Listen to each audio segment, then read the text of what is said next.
Welcome to Business Innovators Radio, featuring industry influencers and trendsetters sharing proven strategies to help you build a better life right now.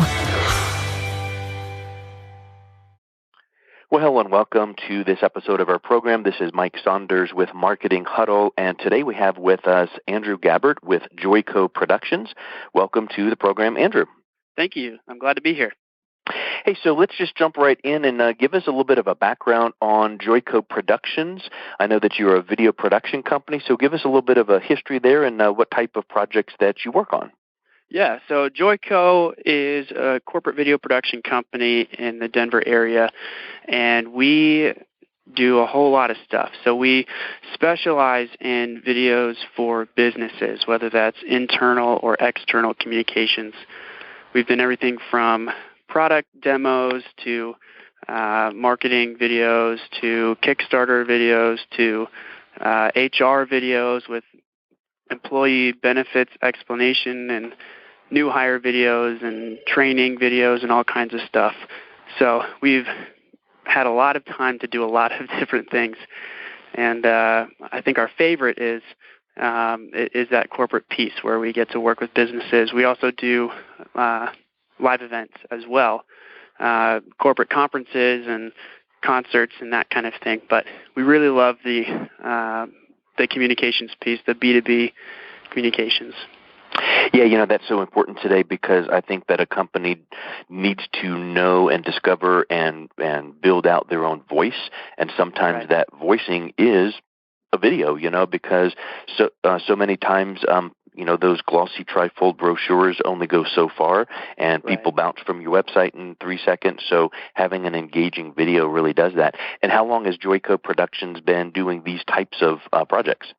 So we've been in existence since 1987. So next year will be 30 years for us. Oh, wow. Yeah. So definitely not a startup and a newbie in the industry going, we're going to do videos. You guys have some great experience. We've been around the block a few times. Yeah. When you mentioned some of those types of videos that you've done, the live events and the onboarding and things like that, if someone is listening to this and they're thinking, well, my company is only this size, what would make them feel like this right here is a need in our company that we could have filled with some corporate video production? What are some specifics that would make a company go, well, maybe I need to learn more? Yeah, so video is increasingly important. Statistics show all over the place.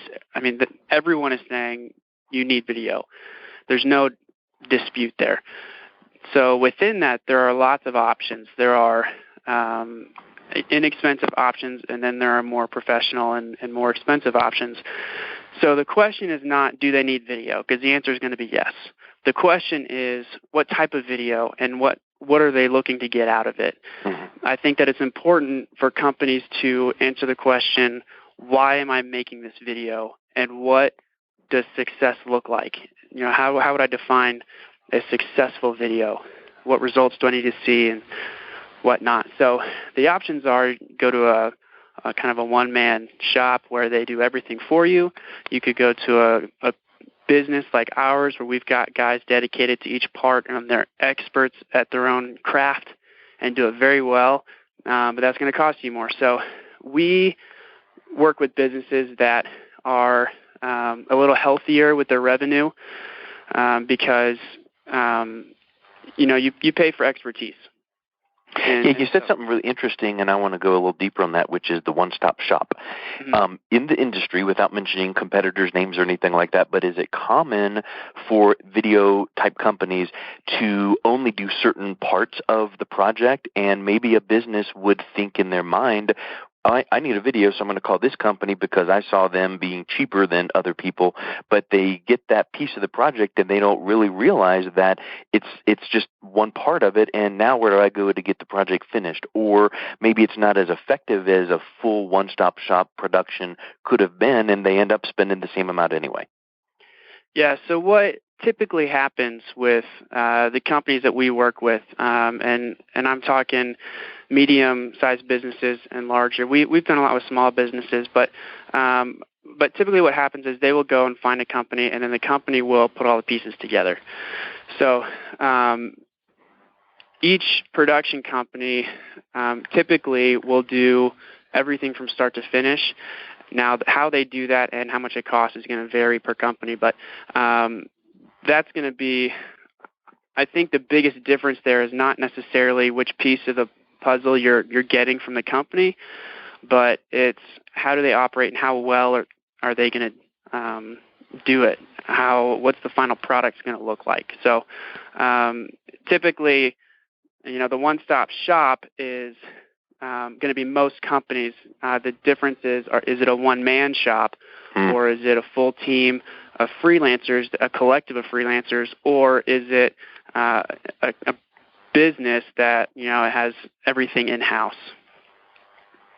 Yeah, I think that's a really big piece of it. Number one, 30 years in business is a big piece. But number two, if it is a one-person shop, maybe you're limited. If you don't have a production manager or a graphic design, specialist in-house, maybe those projects tend to go a little bit longer than what it could go. So I think that's a big, big piece to keep in mind. Of course, cost is, but here's the thing that and we'll get to cost in a little bit where you could give some guidance that way, but from the outside looking in, isn't it true that if a company was looking to do an advertisement in the newspaper or, Yellow Pages online or something like that, there's a shelf life of that advertisement piece. So it goes in the weekend Denver Post and it's there for 3 days and then it's gone. You paid them X number of dollars and that ad is now gone and you don't get eyeballs to it unless you pay it again and again and again. Mm-hmm. The nice part with a good quality video production is that it's a piece of asset. It's a piece of real estate for your company to use wherever, and it could be online, it could be website, it could be in one-to-one sales presentations where you're starting off you're doing a group presentation and you show the video. Can you speak to kind of like it's not just one and done, here's your video project, it's how you use it and being able to kind of tie that into what do you want from that video, what's the result of that? Right. So the key to remember as a company is looking to produce a video is that the video represents the company. Whether it's an internal video to its employees, like we did for Boston Market, where we produced a 10-minute video that educated their employees on the national ad campaign that was about to roll out. That video represented the executive team. I mean, they were in the video.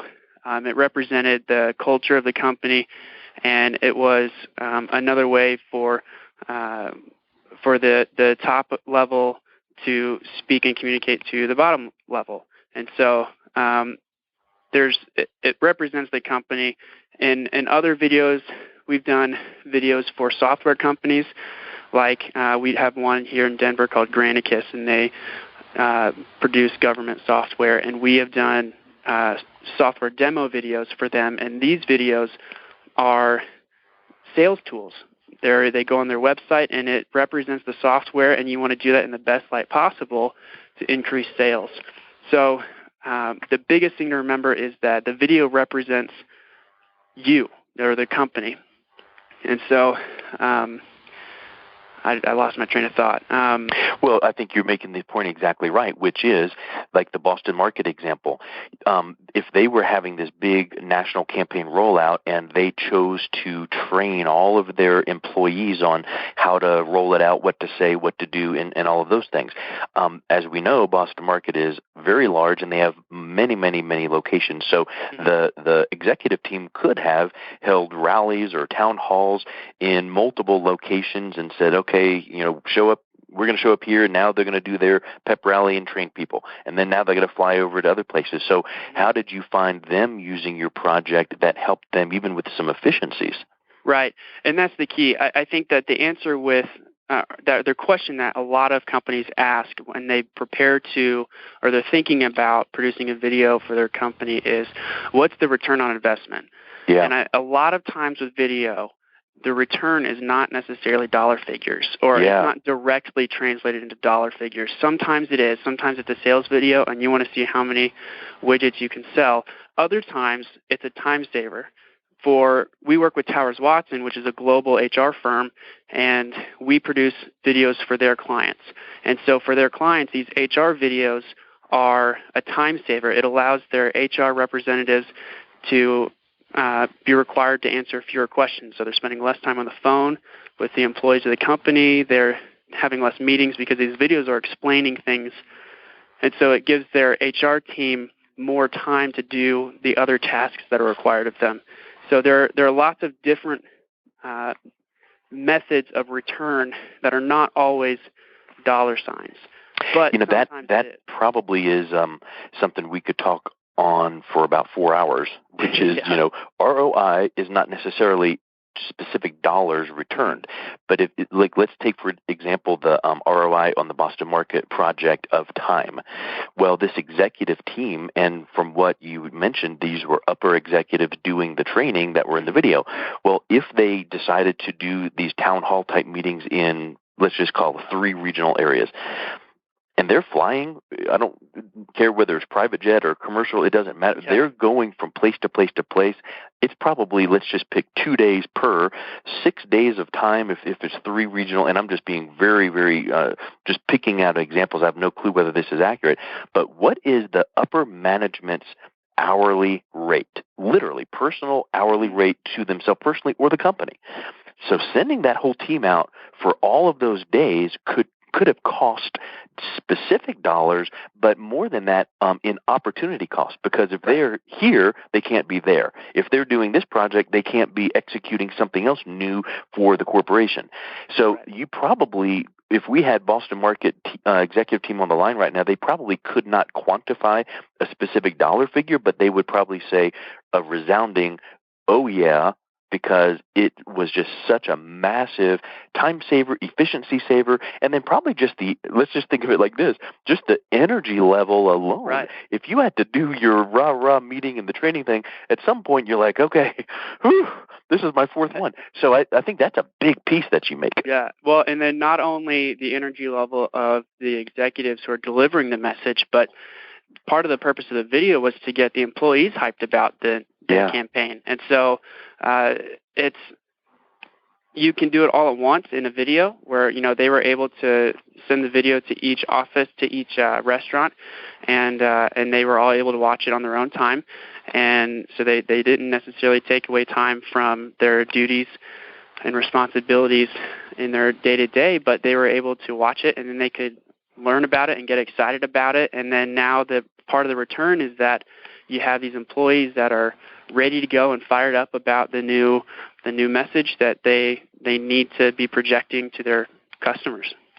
Yeah, I mean, that is, we could probably talk about 4 or 5 other ideas just on that one project alone, but suffice it to say, if Boston Market is choosing a certain company, maybe you should too. And, if you knew, I've even heard some companies that like to go in retail spaces near a McDonald's, as an example. And if they knew that everywhere the McDonald's goes, their research team has put millions of dollars of research into demographics, geographics, and if McDonald's is going to go in this new location right here, and we know that their customers are going to be our customers, so there's companies that will literally follow around and see wherever McDonald's is going to go and go, okay, all that research is done, we're going to put something near here. So the point there is, if other people are seeing, well, should we trust our video productions needs to XYZ company or the company that Boston Market chose? Because a company like Boston Market did plenty of vetting and research to make a choice of giving Joyco Productions the business. Yep. Yeah. You mentioned too about HR and making videos for that. One thing that I would even wonder, have you heard this as feedback back from some of your HR video clients? Less mistakes, meaning if HR video is done and some of the employees are watching that, and if they make less mistakes in whatever the video is training them, then that becomes another return on investment that's not true income dollars, but it's a very valid point that we now have way less employee mistakes in these kind of tasks because we now are training them on these videos. Right. And then another thing, I did an interview recently with a lady our blog she had been in HR for years, and so she was quoting these stats about how employees who are well educated about their benefits, well educated about their below average benefits, are more satisfied with their benefits than employees who are not educated with their above average benefits. Wow. So simply being informed as to how to take advantage of them and what you need and what's expected, regardless of the quality of your benefits, is going to produce a more satisfied employee.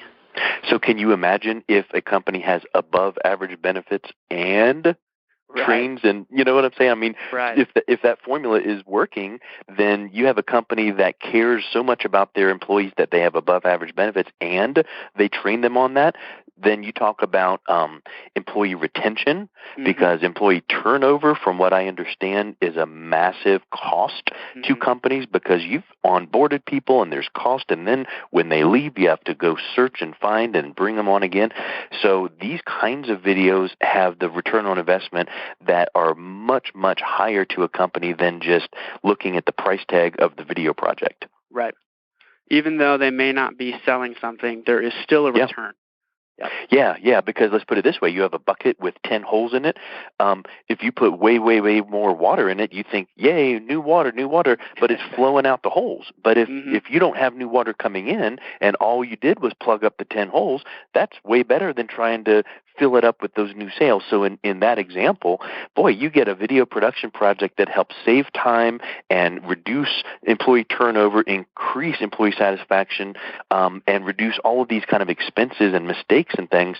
You didn't have new revenue coming in because of the project, but you kind of shored up your employee base, and that's a massive benefit. Absolutely. I sound like I'm selling a project, but I'm just recounting back what you're saying. So, any other examples you can give from larger projects that you guys work on? I think that those are the main ones. But the reality, I think that one challenge that we face, I want to shift a little bit to the cost of production, and I know you're wanting to go there eventually, but the first, we recently taught a class here in our city for the Chamber of Commerce called Why the First Question You Ask Should Be the Last. And it's all about the cost of video production. And the first question is always, what does a video cost? The reason that needs to be the last question you ask is because there are so many details to work out before we can ever give you a number. It's video production. You'll find companies that have, a $99 video of you on a green screen, and it's 30 seconds or whatnot. But that's not the kind of video that most companies are looking for. They need something tailored to their needs, to their audience, and that's going to be very unique. Every project is different, and so there are so many variables with the audio and the video, equipment, crew, script, length, style. Is there animation? Is it live action? Is it whatever, motion graphics? Everything.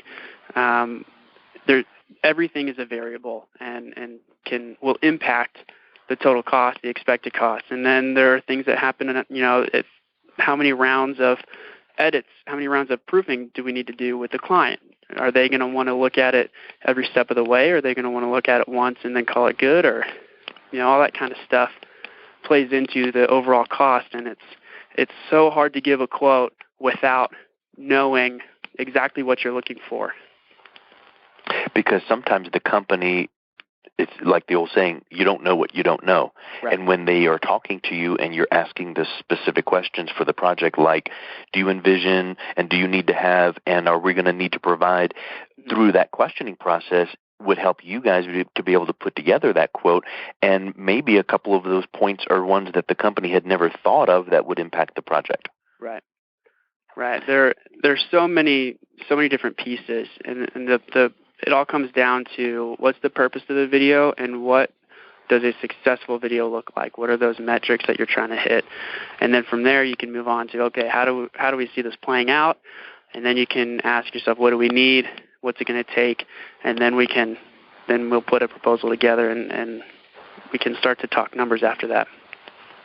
Yeah, that's a really good piece of advice, because too many times people just go, "What's the cost?" And that's not the question to ask first. Right. And in fact, it's doing that company a disservice, because if they just saw that cost, and I know that most people think it's going to be a certain number, and then, wow, that's too much. But I have seen in some of my personal masterminding and with consultants that I work with, someone just this week put up that they spoke to a prospect, and when they asked the price, they gave a certain number, and it was a very large number, and they waited, and the person said, "That's really, really good. In fact, how could you do 2 of these projects for us and give us a package deal?" Meaning, this person was thinking this number that they quoted was going to be just astronomical, but in that person's world, they already were thinking of a higher number. Mm-hmm. So some of these video production projects, maybe the companies are thinking they're into the umpteen gillions of dollars, and in reality, when you ask the right question, you see that a professional one-stop shop package can be put together. The number could be a lot more affordable than some companies would think. Yeah, and then of course the question to keep in mind as you look over a proposal or an estimate from a production company is not necessarily how much, wow, that's a big number, or what, that's a lot of money to come out of my pocket, or whatever. What you need to consider is this worth it? Because it could be a high number, but at the same time, the return could be exponentially higher. Well, and I would suspect that if through the questioning process and the conversation, part of the points that are made is some of those ROIs that are true dollar ROIs, like increased sales and the long-term asset of the video, but then also bringing to light some of those other things where it's the increased employee satisfaction, which can be translated to a specific dollar figure, but it's not new revenue. So I think that those things need to be brought in mind as well. So let's kind of wrap up with this. You made a comment at the very beginning why a clear sense of purpose matters. I think that sometimes businesses might come to you and say, "We know we need a video. We know we need this. Let's talk about doing it." Where do you guide them, and where does that clear sense of purpose come into helping structure a really powerful project? Yeah, I think that with any business, you have to know, first of all, why you're in business. Now, not every employee is going to be thinking about that. That's top-level stuff typically, but everything needs to play into that. Is this going to help you achieve your goals and help to fulfill the purpose of you or your company? So that's the first step, is making sure that, first of all, whatever video you're thinking of aligns with that. But then as the video is crafted, we, as the production company, we need to know what is the purpose of your company and what is the purpose of the video, and making sure that the video, that way we can craft the video to make sure that it aligns with what you're doing, and also it aligns with your audience and what they're looking for. Yeah. That's a key piece there, because a lot of times it's easy to forget, it's easy to focus on what we want them to know as opposed to what they need to know or want to know. And so keeping in mind the purpose of the video is going to help us, it's going to give us that foundation to be able to move forward and craft this message most effectively. Well, you brought up a really key point that, again, we could probably do another 4-hour show on just this one point. But it's like the Simon Sinek book, It All Starts with Why. And there's 2 elements of, in this case, of video production. It's the client, XYZ company. So why do they want the video? But the other aspect is their audience, and their audience for the video might be their internal employees. So why should those employees be watching this video, and what are they going to get out of it? That would factor into why the video should be done. And then also externally from the potential clients and prospect, what's the why there? What would that company need to get out of it? And I think there's 2 separate things. You get, we want to do this video to make extra revenues. Okay, well, let's talk about that. But then also you need to factor in from the external point of those prospects looking at this video, why are they going to keep watching the next 10 seconds? So it's kind of like in copywriting, in marketing, you need to write paragraph 1 compelling enough that someone wants to read paragraph 2, and so on. Well, in video production, I'm sure there's an element that's similar to that, where you want to make that message, that why, and that kind of power of the video come through enough in the first, 15 seconds that they want to watch the next 15 seconds, or however that works. Mm-hmm. Yeah, exactly. You have to keep them in mind. How are they going to respond? Because you can have a really pretty video that is just flashy and awesome, and you think it's really cool, but if it's not what they're looking for, or what's going to draw a response from them, then it doesn't matter how cool it is. Yeah, it doesn't hit those hot buttons. So you need to have that kind of knowledge and that base. So good. This has been super helpful in learning kind of the theories and strategies behind some high-end corporate video production. What's the best way that people can learn more about Joyco Productions? Yeah, so we have, you can go to our website, which is Joyco, Joyco Productions.com. And on there we have a blog with a lot of info about marketing and video production and questions to ask yourself and that kind of stuff. We have a few blogs about the cost of video production and things like that. So a lot of helpful information there. And then you can also email us at info@joycomail.com. Excellent. Super. Well, thank you so much for your time. It was great to get to know more about Joyco Productions. Yeah, thank you very much, Mike. Thanks for listening to Business Innovators Radio. To hear all episodes featuring leading industry influencers and trendsetters, visit us online at businessinnovatorsradio.com today.